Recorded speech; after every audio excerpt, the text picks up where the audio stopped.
successful conference. Thank you. Thank you, Prof. Veronica. I would like to now invite Professor Dr. Srikumar Chakravarthi, Director, Research, Innovation and Enterprise, MAHSA University, to deliver his opening speech. Please welcome Professor Dr. Srikumar Chakravarthi. Thank you, Ms. Sonia. I hope you can hear me. Respected Tansri, Dato Dr. Sharal Group Managing Director, respected Vice Chancellor, Professor Veronica, and members of the organizing committee, and all the participants today. Now, today is yet another major conference run by MAHSA University, and this conference today focus is on IR 4.0 in healthcare systems. Now, as much as we have numerous speakers speaking today regarding IR 4.0 and the healthcare system, my focus today is going to be on something else, where maybe just as a form of visualization for us in the morning, let us all close our eyes and focus on something else. Elephants in Africa. Yes, elephants in Africa. In one of the TV shows in National Geographic, Sir David Attenborough had gone to Africa, and while he was going there to shoot some of his events, some of his National Geographic videos, he saw that there were huge elephants standing in herds, and each elephant was tied by just a small rope in the leg. So he was actually really amazed, because these are huge elephants and they're not even moving, because if they could make an attempt to break the rope, they would set themselves free, but they're not doing that. So out of curiosity, he asked the elephant trainer standing there that why are they not doing this? So the trainer said that actually right from when these elephants are small and young, we use the same size rope to tie them, to tie the leg and hold them. So at that time, they could never move. So as they grow up, they are conditioned to believe that they cannot break away.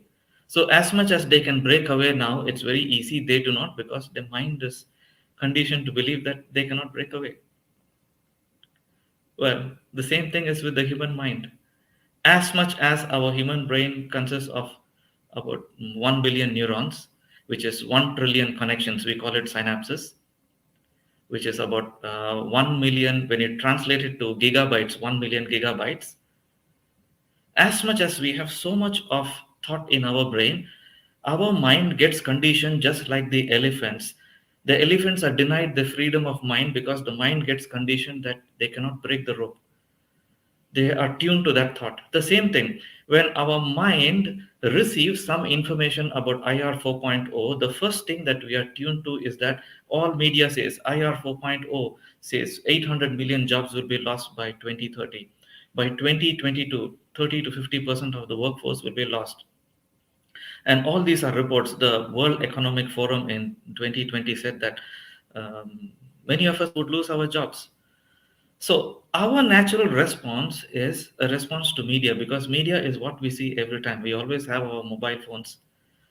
So our natural response, if you Google again media, most of the people are scared of IR 4.0 and the developments.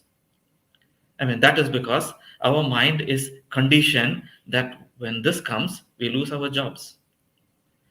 Now, the same report, the same McKinsey report and the World Economic Forum is actually a 140-page report.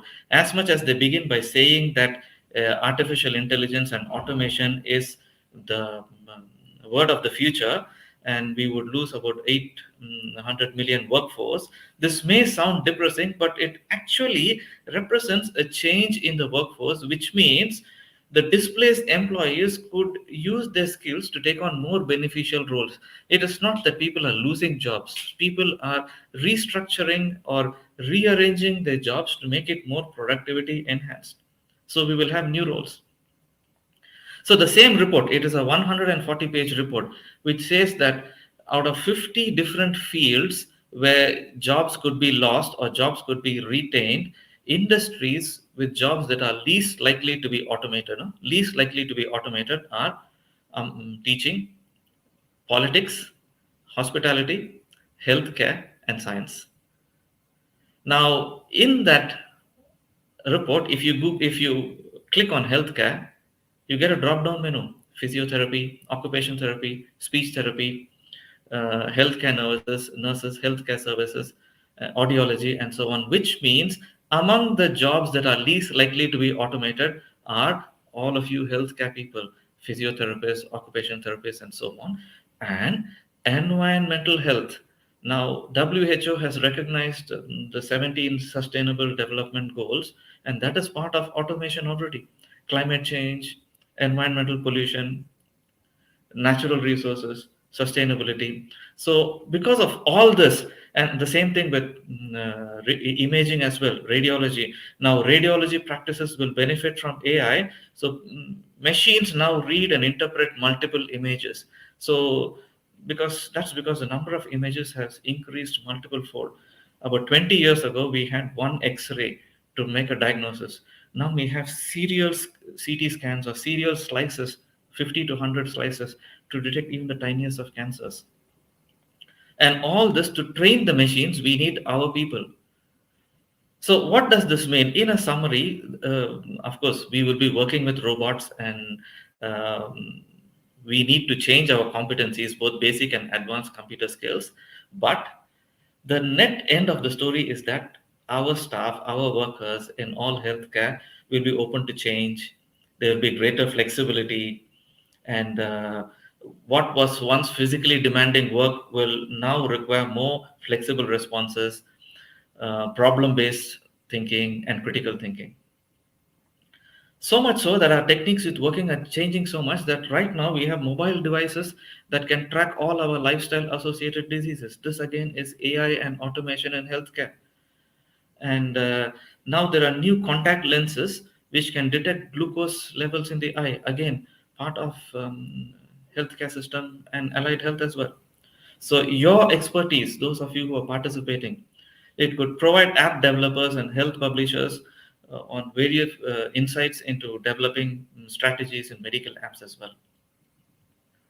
So, but despite all this technology, it still comes down to people and values. We need a human touch. Machines do not have the human touch. So we need all healthcare personnel to continue doing your best in a health-centered manner, patient-centered manner, giving empathy, something that cannot be replaced by technology. So having said all this, I noticed that today's scientific conference has a very interesting program, and happy to see that you are all going to focus on allied health developments and IR 4.0. And once again, I would like to extend my congratulations to Prof. Veronica's team for this commendable effort.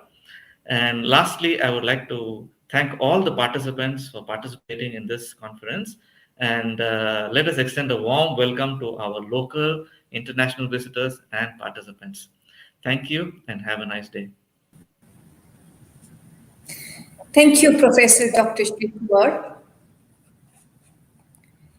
Now, it gives me a great pleasure to invite our guest of honor, Youngbar Bahagya, Professor Dr. Ikram Shah bin Ismail, Vice Chancellor, MAHSA University, to deliver his speech and the inauguration of this conference.